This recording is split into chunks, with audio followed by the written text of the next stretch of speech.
الحمد لله وكفى وسلام على عباده الذين اصطفى أما بعد فأعوذ بالله من الشيطان الرجيم بسم الله الرحمن الرحيم سبحان الذي أسرى بعبده ليلا من المسجد الحرام إلى المسجد الأقصى الذي باركنا حوله لنريه من آياتنا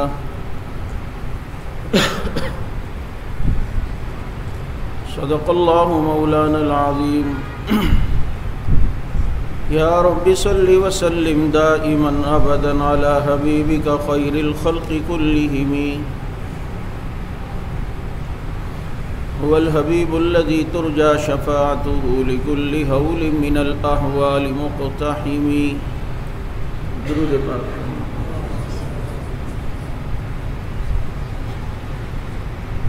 واجب الاحترام رجب کا مہینہ جس کی 22 تاریخ خلیفہ مسلمین خلیفۃ المسلمین فاتح عرب و عجم حضرت امیر معاویہ رضی اللہ تعالیٰ عنہ کا یوم وفات، جن پر 2 جمعہ آپ کے سامنے تفصیلی گفتگو کر چکا ہوں. رجب کے مہینے کے حوالے سے بعض علماء نے لکھا ہے کہ اسی مہینے میں آپ صلی اللہ علیہ وسلم کی معراج کا واقعہ بھی ہوا. گو کہ معراج کے متعلق بہت سے اقوال ہیں مہینوں کے اعتبار سے بھی. بعض نے ہجرت سے پہلے لکھا، بعض نے ہجرت کے بعد لکھا، بعض نے محرم کی تاریخ لکھی، بعض نے رمضان اور بعض نے رجب کا مہینہ. آپ صلی اللہ علیہ وسلم کے 3 بڑے معجزات، ویسے تو بے شمار معجزات ہیں ہمارے نبی کے، جیسا کہ ایک روایت میں آتا ہے کہ جس نبی کے جتنے امتی ہوتے ہیں اتنے اس نبی کو معجزات ملتے ہیں. اس سے اندازہ کر لیں کہ ہمارے نبی کے معجزات کتنے ہیں. لیکن 3 بڑے معجزات ہیں، ایک قرآن، ایک معراج اور ایک جماعت صحابہ. مجھے کسی مولوی صاحب نے تقریر کے بعد کہا کہ صحابہ بھی نبی کا معجزہ ہیں. میں نے کہا پھر اور کس کا معجزہ ہے؟ یہ نبی کا بڑا معجزہ ہے جماعت صحابہ، کہ کن لوگوں کو کیا کر دیا، کیسے تھے، کیسے بن گئے. اونٹ چرا نہیں سکتے تھے، آج خط سے دریا چلاتے ہوئے نظر آ رہے ہیں. اور لکھاں تاجور حبیبہ تیرے غلام بن گئے، چرواہ در تے آ کے جگ دے امام بن گئے. تو معراج ایک اسرا ہے جو مکہ سے بیت المقدس تک کا سفر اور بیت المقدس سے پھر آسمان تک کا سفر. عموماً شبہ یوں ڈال دیا جاتا ہے معراج پر، بعض ایسے بھی مستشرقین ہیں جو معراج کا انکار کرتے ہیں کہ جی قرآن نے تو سبحان الذی اسری بعبدہ لیلا من المسجد الحرام الی المسجد الاقصی کا ذکر کیا ہے. آگے جو آپ لوگ کہتے ہو آسمانوں پہ گئے، یہاں گئے، وہاں گئے، تو یہ کہاں سے آ گیا؟ میں نے کہا یہ بھی قرآن سے آ گیا. اسرا کو بیان کیا ہے اللہ نے سبحان الذی اسری والی آیت میں، اور اس سے اوپر کا بیان کیا ہے سورہ نجم میں، ثم دنا فتدلی فکان قاب قوسین او ادنی. تو ایک جز ایک آیت میں ہے، دوسرا جز دوسری جگہ پر ہے. قرآن کریم کا تو یہ اسلوب رہا ہے. اس لیے آپ صلی اللہ علیہ وسلم کو اللہ رب العزت نے بیت المقدس اور بیت المقدس سے آسمانوں تک کی معراج کرائی، اور یہ مسلمانوں کا عقیدہ ہے. اور اس کو صرف وہی انکار کر سکتا ہے جو عقل پہ چلتا ہے، نقل پہ نہیں چلتا کہ جی یہ کیسے لے گئے۔ رب نے اسلوب یہ اپنایا ہے، سبحان الذی اسری بعبدہ، پاک ہے وہ ذات جو اپنے بندے کو لے کر گئی، ہر عیبوں سے ہر کمزوریوں سے پاک ہے وہ ذات جو اپنے بندے کو لے کے گئی۔ کہا کہ جانے والے کو نہ دیکھو ورنہ سوچ میں آئے گی بات کہ یہ کیسے چلے گئے، لے جانے والے کو دیکھو کہ وہ ان اللہ علی کل شیء قدیر ہے۔ اب یہاں کہا کہ سبحان الذی، اللہ رب العزت پاک ہے، اللہ بھی پاک ہے، نبی بھی پاک ہے، صحابہ والے بیت بھی پاک ہے، مومن بھی پاک ہیں۔ اللہ کا پاک ہونا کیا مطلب؟ اس کا صحیح مفہوم اور ترجمہ یہ کہ اللہ ہر کمزوریوں سے پاک ہے، عیبوں سے پاک۔ یہ ذرا جامع ترجمہ نہیں ہے، کیونکہ آپ کو پتہ ہے کہ اللہ کو نیند نہیں آتی۔ اب نیند کا آنا کوئی عیب تھوڑی ہے، وہ تو نبیوں کو بھی آتی ہے۔ اللہ بھوک نہیں لگتی اللہ کو، لیکن نبیوں کو لگتی ہے۔ اگر یہ بھوک کا لگنا عیب ہوتا تو نبی تو عیب سے پاک ہے۔ بات سمجھ آ رہی ہے؟ تو چونکہ نیند کا آنا انسان کی تھکاوٹ اور کمزوری کی نشانی ہے کہ اعضاء کمزور ہو جاتے ہیں جس کی وجہ سے نیند آ جاتی ہے، اسی طریقے سے معدہ کمزور ہو جاتا ہے، بھوک کی طلب ہوتی ہے، تو یہ ساری کمزوریاں ہیں۔ تو سبحان الذی، اللہ ہر کمزوریوں سے پاک ہے۔ اور انبیاء بھی پاک ہیں، وہ گناہوں کے ارادے بھی سے بھی پاک ہیں۔ گناہ کرنا تو چھوڑو، گناہوں کے ارادے سے بھی نبی پاک ہیں۔ اور اہل بیت کے لیے بھی کہا وَيُطَهِّرَكُمْ تَطْهِيرًا، وہ بھی پاک ہیں۔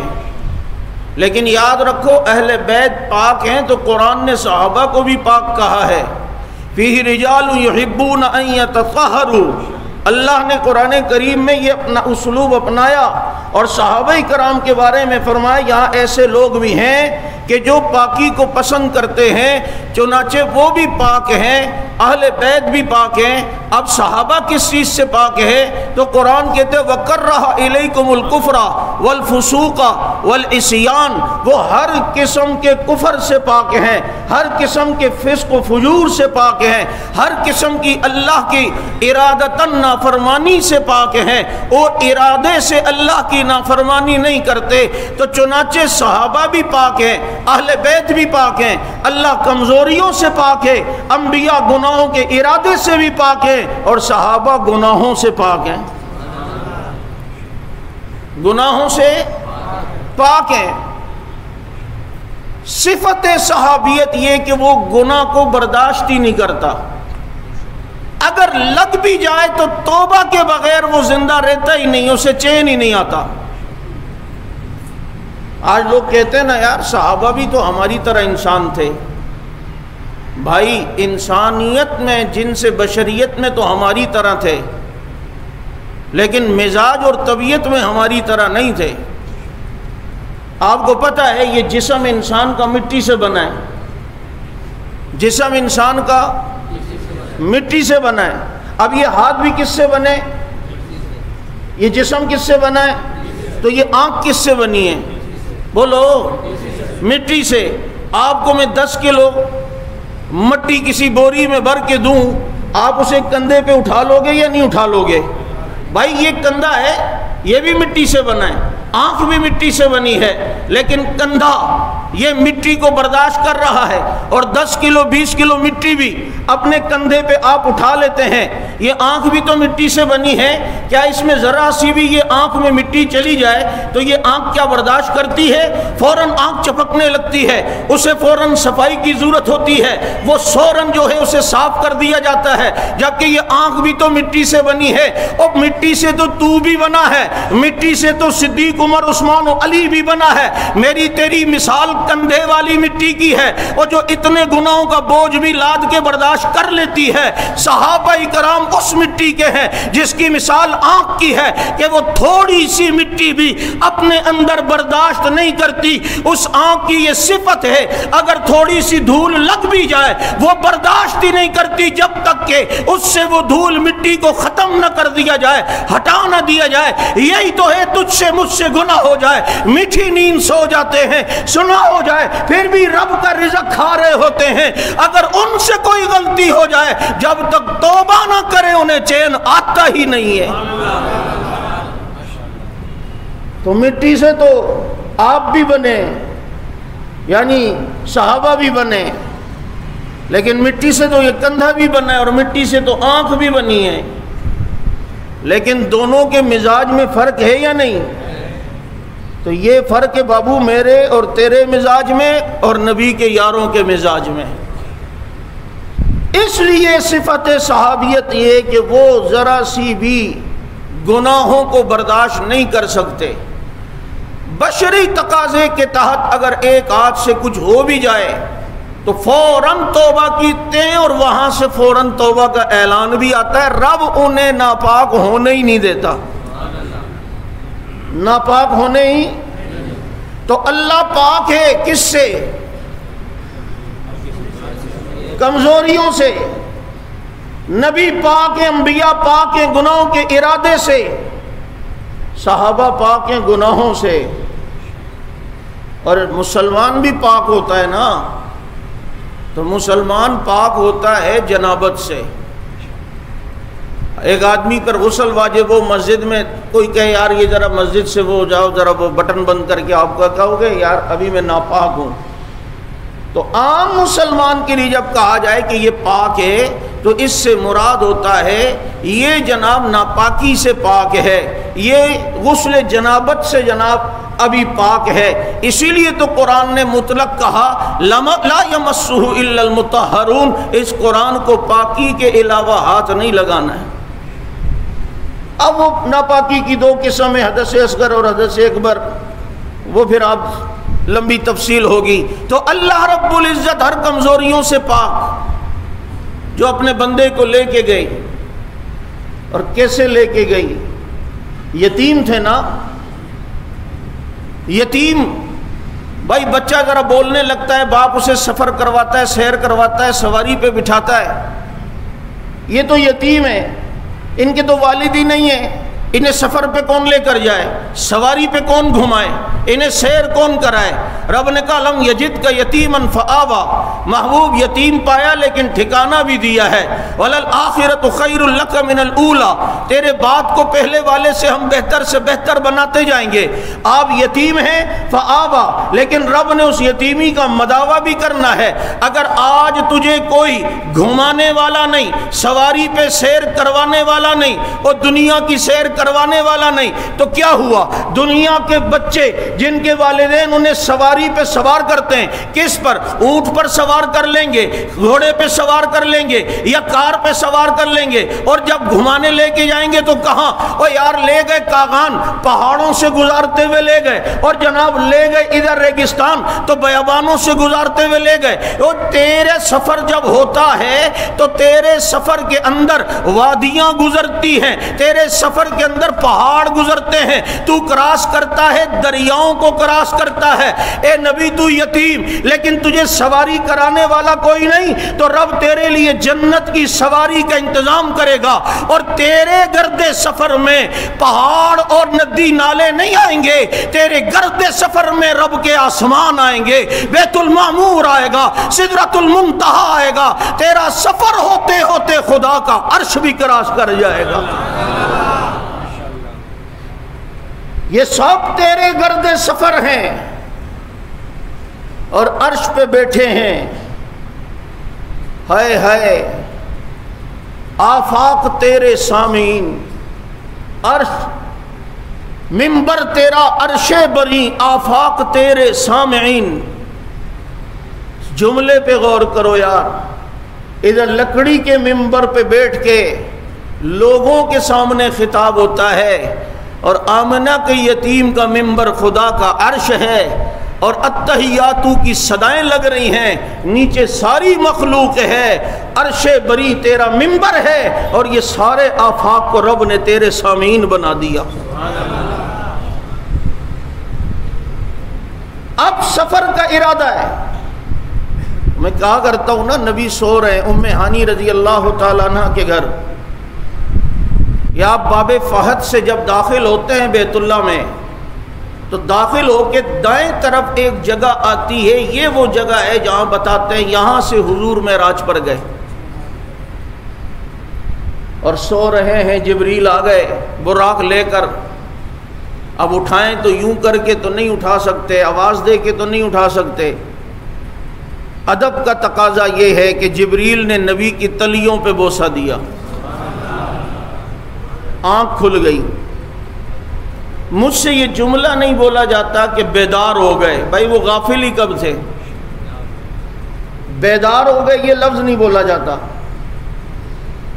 بس اپنا ذوق ہے۔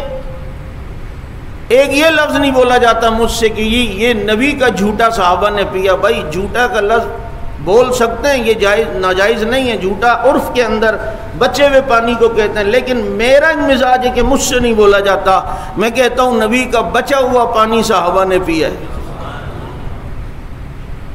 بیدار ہو گئے یعنی غافل کب تھے؟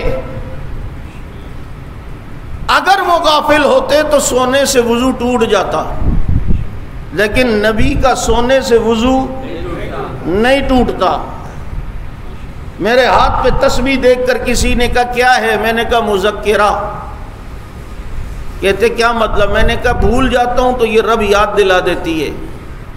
تو کہتے نبی کے ہاتھ میں کبھی دیکھی؟ میں نے کہا ظالم وہ بھولے ہی کب تھے، یہ تو بھولوں کو یاد کراتی ہے، وہ تو بھولے ہی نہیں تھے۔ اب تلیوں پہ بوسہ دیا تو شاعر اپنے تخیلات میں گیا اور جا کے جبریل سے پوچھا کہ جبریل تو جنت میں گھوما، تو نے طور سینہ دیکھا، تو نے حسن یوسف دیکھا، تو نے قد آدم دیکھا، تو نے نوح کا جوش بھی دیکھا، تو نے موسیٰ کا جلال بھی دیکھا، پھر تو جنت کے بھی گھوما ہے، تو نے لیلاتے پھول بھی دیکھے، جنت کے حور و قصور بھی دیکھے، جنت کے خوبصورت محل بھی دیکھے، تجھے رب کی قسم جبریل بتا تجھے مزہ سب سے زیادہ کہاں آیا؟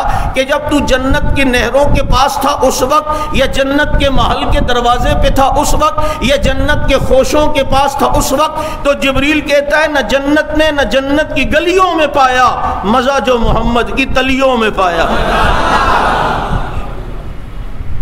نہ جنت میں نہ جنت کی گلیوں میں پایا مزہ جو محمد کی تلیوں میں پایا۔ ہائے ہائے، اور یہ مزے لیے ہیں صحابہ نے۔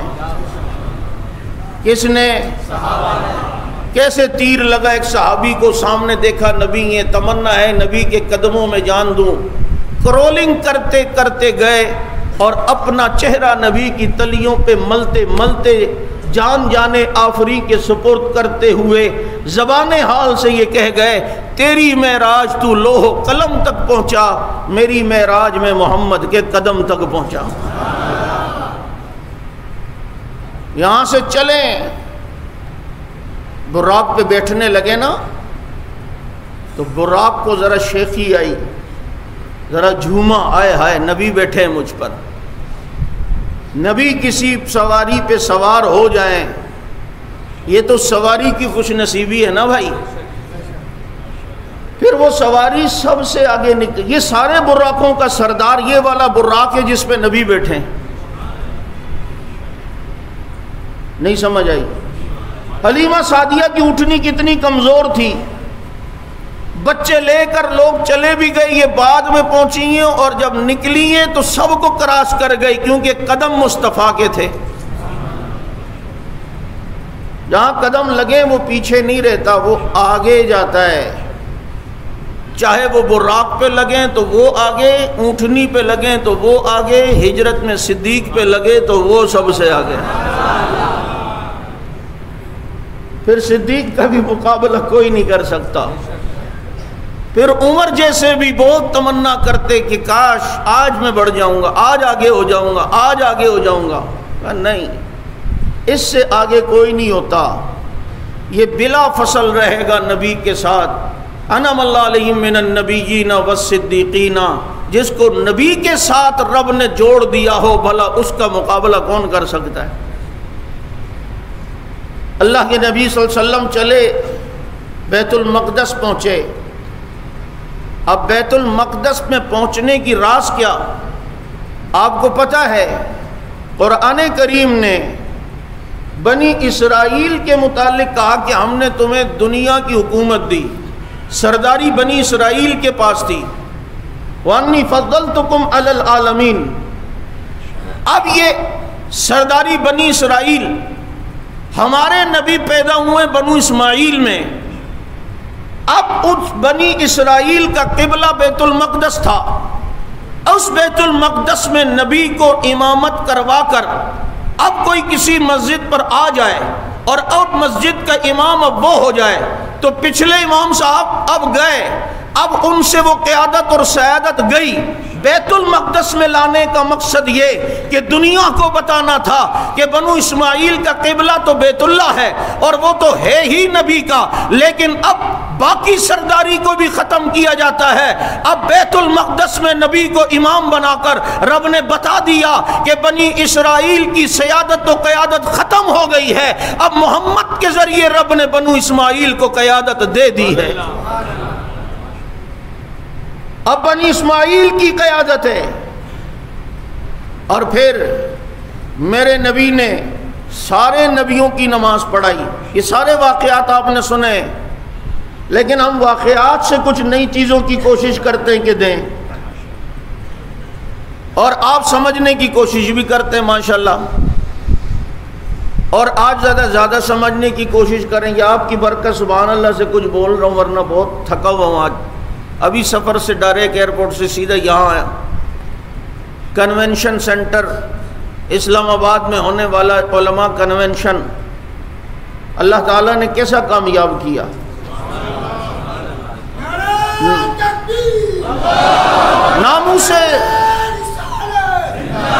ناموس صحابہ بل کے مسئلے پر عجیب گلدستہ سجا ہوا تھا، دیوبندی، بریلوی، اہل حدیث سارے تھے جن کے دل میں قرآن کے بارے میں ایمان ہے، صحابہ اکرام سے محبت ہے، وہ سارے وہاں آئے، اور جن کی توقع نہیں تھی وہ بھی آئے اور آ کر بتا کے گئے۔ ہمارے فروعی اختلاف اپنی جگہ، لیکن جب بات ناموس صحابہ کی آئے گی تو ہم سب صدیق اکبر کے غلام بن کے میدان میں آئیں گے۔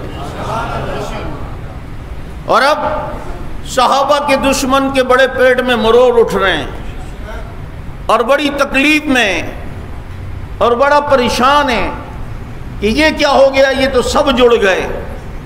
بابو ادھر سب آئے تھے، تو نہیں تھا، کیونکہ وہ اجتماع صرف مسلمانوں کا تھا، وہ اجتماع صرف مسلمانوں کا تھا، اور پورا کنونشن سینٹر کرسیاں تو ساری بھر گئی، سیڑھیوں پہ علماء، اور صرف علماء تھے، اور وہاں پر الحمدللہ ناموس صحابہ بل کی حمایت میں ایک اظہار یکجہتی ہوئی کہ اگر سینٹ سے یہ بل منظور نہیں ہوتا تو سارے کے سارے یہ سنی قوم اور علماء انشاءاللہ میدان میں آئیں گے اور صحابہ کرام کی ناموس کا تحفظ کر کے دکھائیں گے۔ اس لیے میں عرض کر رہا تھا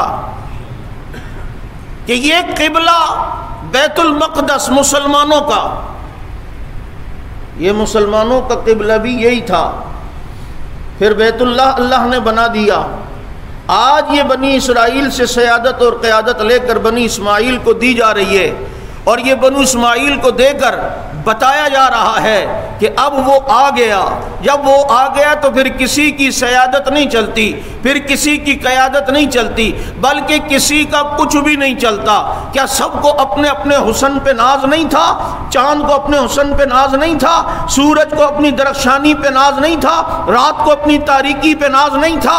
لیکن جب محمد الرسول اللہ صلی اللہ علیہ وسلم آئے تو ان کے چہرے کی چمک کو دیکھ کر آسمان کا سورج بھی مرجھا گیا، اور جناب ان کی پیشانی کی چمک دیکھ کر چاند کی روشنی بھی ماند پڑ گئی، ان کی زلفوں کی کالک دیکھ کر رات کی تاریکی بھی اپنے آپ کو کچھ نہ سمجھنے لگی، ان کے پسینے کی خوشبو کو سونگھ کر گلوں کو بھی اپنی خوشبو محسوس ہونا ختم ہو گئی، کیونکہ صحنے چمن کو اپنی بہاروں پہ ناز تھا، وہ آ گئے تو ساری بہاروں پہ چھا گئے۔ اذان دی جبریل علیہ السلام نے سب سے پہلے، آج سارے نبیوں کے سامنے بتایا جا رہا ہے کہ سکہ محمد کا چلے گا، اس لیے اذان میں اشہد ان لا الہ الا اللہ اشہد ان محمد رسول اللہ ہوا، اور اذان دی جبریل نے اشہد ان لا الہ الا اللہ اشہد ان محمد رسول اللہ اشہد ان علی ولی اللہ وسی، یہ نہیں کہا۔ اچھا دیکھو میں کہہ رہا ہوں نا تھکا ہوا ہوں تو دماغ ٹھکانے پہ نہیں ہے، تو میں نے کہا ہو سکتا ہے جبریل نے اذان میں یہ بھی کہا ہو، نہیں کہا تھا؟ اچھا حی علی الصلاۃ حی علی الفلاح کے بعد پھر جبریل نے کہا ہوگا حی علی خیر العمل، یہ بھی نہیں کہا، تو یہ پھر آیا کہاں سے؟ اچھا چلو جبریل نے نہیں کہا، علی نے تو کہا ہوگا نا بھائی، علی نے بھی نہیں کہا یار، چلو علی نے نہیں کہا، حسن و حسین نے تو کہا ہوگا اذان میں، یا چلو کسی کو کلمہ مسلمان کراتے ہوئے علی نے کلمہ یہ والا پڑھایا ہوگا جس میں 5 جز ہیں۔ خدا کی قسم دشمنان صحابہ الٹے لٹک جائیں، تم اپنی کسی کتاب سے ضعیف چھوڑ موضوع روایت بھی نہیں دکھا سکتا کہ علی حسن حسین نے کسی کو مسلمان کیا ہو تو ان کو یہ والا کلمہ پڑھایا ہو جو تیرے باڑے میں گونجتا ہے، بلکہ علی حسن حسین نے اگر کسی کو مسلمان کیا ہے تو کلمہ وہ پڑھایا ہے جو آج بھی مکہ میں گونجتا ہے اور مدینہ میں گونجتا ہے۔ تو اپنی کتاب سے دکھا کہ انہوں نے کبھی یہ کلمہ پڑھایا ہو،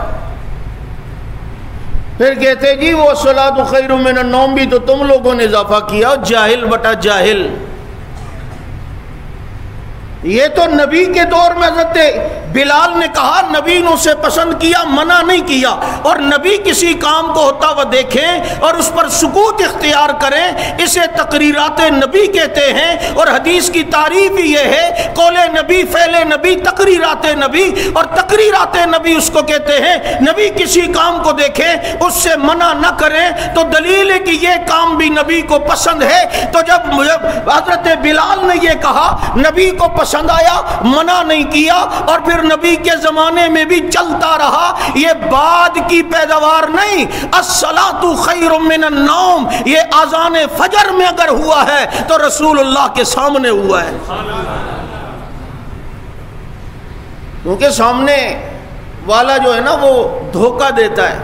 یہ بھی تو اچھا ہمیں پتہ نہیں ہوتا تو ہم کہتے ہیں ہاں جی، وہ ایک فرضی اعتراض بناتا ہے، یہ ایک طریقہ ہوتا ہے، ایک فرضی اعتراض، حالانکہ سارے کام اس نے غلط کیے ہوئے ہیں اور وہ ڈالتا ادھر ہے۔ دیکھو نا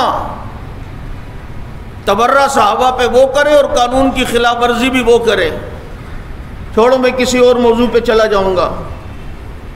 تو جبریل نے آذان دی، اور یہ وہ آذان ہے جس کے آگے پیچھے بیچ میں کوئی ٹکڑا نہیں، اللہ اکبر سے شروع ہوئی، لا الہ الا اللہ پر ختم ہوئی، اور اس پر 1,24,000 نبیوں کا اجماع سکوتی ہے، اور سارے نبیوں کو یہی آذان پسند ہے جو مسجد صدیق اکبر سے بھی گونجتی ہے۔ آذان ہو گئی۔ اچھا اس سے پہلے رات کو بیت المقدس کے دروازے بند کرنے کی بڑی کوشش کی خادم نے، بند ہی نہیں ہو رہے۔ بڑائی کو بلایا، کارپینٹر کو، اس نے دیکھا، کہا کوئی فالٹ تو نہیں ہے، لیکن ابھی شام ہو گئی، اندھیرا ہے، کل آ کے دیکھوں گا۔ دروازہ کھلا چھوڑ کے چلے گئے۔ ایک راہب تھا، اسے پتا تھا یہاں ایک رات سارے نبیوں نے آنا ہے، وہ انتظار میں ہوتا، لیکن ادھر تو نبیوں نے آنا تھا نا، تو اللہ نے اسے بھلا ہی دیا، وہ چلا گیا۔ جب دوسرے دن آئے، دروازے کو صرف ہاتھ لگایا تو وہ بند ہو گیا۔ وہ سمجھ گیا ہو رات وہ رات تھی جس کا انتظار کر رہا تھا، لگتا ہے ہو گیا وہ کام جس کا انتظار تھا۔ اسے کیا پتا تھا یہاں تو صرف نبیوں نے جمع ہونا تھا، یہاں جو جمع ہوگا اس وقت وہ نبی ہے، اور جو اس وقت نہیں ہوگا وہ نبی نہیں ہوگا۔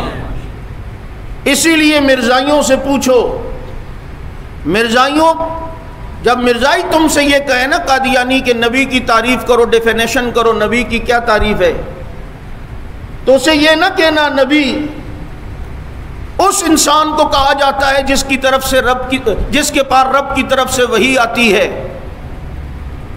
اس تعریف کے تحت وہ کہے گا مرزا بھی نبی ہے، پھر آپ پریشان ہو گے اگلا جواب کیا ہو۔ اس لیے اگر کوئی مرزائی شرزائی تم سے کہے نبی کی تعریف کرو، ڈیفینیشن کرو، نبی کی تعریف کیا ہے، تو نبی وہ ہوتا ہے جس نے معراج میں میرے نبی کے پیچھے نماز پڑھی۔ اب وہ سمجھ جائے گا یہ صدیق اکبر میں جمعہ پڑھتا ہے، کیونکہ ادھر آ کے پھنس گیا، کیونکہ ان سے کہو تمہارا وہ مرزا بے ایمان اس دن وہاں تھا، کہے گا نہیں وہ تو اس کو دن میں 100 بار پیشاب آتا تھا، وہ کہیں گیا ہوگا، 100 بار دن میں پیشاب آتا تھا مرزا کو، ان کی کتابوں میں بطور فضیلت کے لکھا ہے۔ اور حضرت واسکٹ پہنتے تھے، ایک طرف ڈیلے رکھتا تھا استنجے کے لیے، دوسری طرف گڑ رکھتا تھا۔ کبھی اتنا دماغ خراب ہوتا تھا کہ پیشاب کے بعد استنجے کے لیے ڈیلے کے بجائے مٹھو کو گڑ چٹا دیتا تھا، یعنی کہ گڑ کا استعمال کر لیتا تھا، پھر بعد میں اسے سمجھ میں آتا تھا۔ ایسا کوئی الٹا دماغ، کبھی کہتا ہے میں مریم ہوں، کبھی کہتا ہے مجھے حیض آتا ہے، کبھی کہتا ہے نہیں آتا، کبھی کہتا ہے کیا۔ وہ ہم دوسری تیسری کلاس میں اردو میں ایک نظم تھی نا وہ پڑھتے تھے، وہ سب اس بے ایمان پہ فٹ آتی ہے، وہ یاد آ گئی، وہ نظم دوسری کلاس میں تھی۔ دوست ہیں اپنے بھائی بلکڑ باتیں ساری ان کی گڑبڑ، راہ چلیں تو رستہ بھولیں، بس میں بیٹھیں بستہ بھولیں، ریل میں جب یہ حضرت بیٹھے پہنچے 4 اسٹیشن آگے، جوتا ہے تو موزہ غائب، موزہ ہے تو جوتا غائب، پیالی میں ہے چمچہ الٹا پھیر رہے ہیں، کنگا الٹا سودا دے کے دام نہ دیں گے، دام دے کے چیز نہ لیں گے۔ میں نے کہا یہی بے ایمان تھا۔ تو اس رات میں مرزا نہیں تھا، اور اذان دی حضرت جبریل نے، اور نبی تھے، اور سارے نبی میرے نبی کے پیچھے نماز پڑھ رہے ہیں، اور سارے نبیوں کا امام محمد الرسول اللہ صلی اللہ علیہ وسلم۔ میں نبی کی تلیاں چوم لوں، خدا کی قسم میرے لیے سعادت ہے کہ سارے نبی پیچھے اور میرا نبی کو رب نے آگے کیا، اور نبی علیہ الصلوۃ والسلام نے نماز پڑھائی، اور جب میرے پیغمبر نے نماز پڑھائی سارے نبیوں نے میرے نبی کے پیچھے نماز پڑھی، اور بتا دیا کہ امام الانبیاء بھی یہ ہے، خاتم الانبیاء بھی یہ ہے۔ یہ تو رب نے آگے کیا، نبی کو بتا دیا، اس سے آگے بھی کوئی نہیں، اس کے برابر بھی کوئی نہیں۔ پھر یہ نبی جب معراج سے آئے تو پھر بعد میں کسی موقع پر اس نبی نے بھی ایک فیصلہ صحابہ میں کروایا کہ مرو ابا بکر فلیصلی بالناس، کہا کہ ابو بکر ادھر رب نے مجھے آگے کرا کر کے بتایا تھا کہ میرے برابر بھی کوئی نہیں، مجھ سے آگے بھی کوئی نہیں، سارے میرے پیچھے ہوں گے۔ آج محمد ابو بکر کو آگے کھڑا کر کے بتائے گا کہ ابو بکر کے برابر بھی کوئی نہیں، ابو بکر سے آگے بھی کوئی نہیں۔ یہ آپ صلی اللہ علیہ وسلم کا مختصر اسرا کا سفر میں نے آپ حضرات کے سامنے رکھا، موقع لگا تو انشاءاللہ آگے معراج کے متعلق بیان ہوگا۔ اللہ پاک سمجھ عمل کی توفیق عطا فرمائے۔ مسجد میں پانی کی بڑی قلت ہے، آگے رمضان بھی آ رہا ہے، بورنگ وغیرہ کے لیے جو ہے نا مسجد کمیٹی کے ساتھ تعاون فرمائیں۔ 20 فروری بروز پیر کو خواجہ اجمیر نگری میں ایک جلسہ ہو رہا ہے، عظیم الشان کانفرنس۔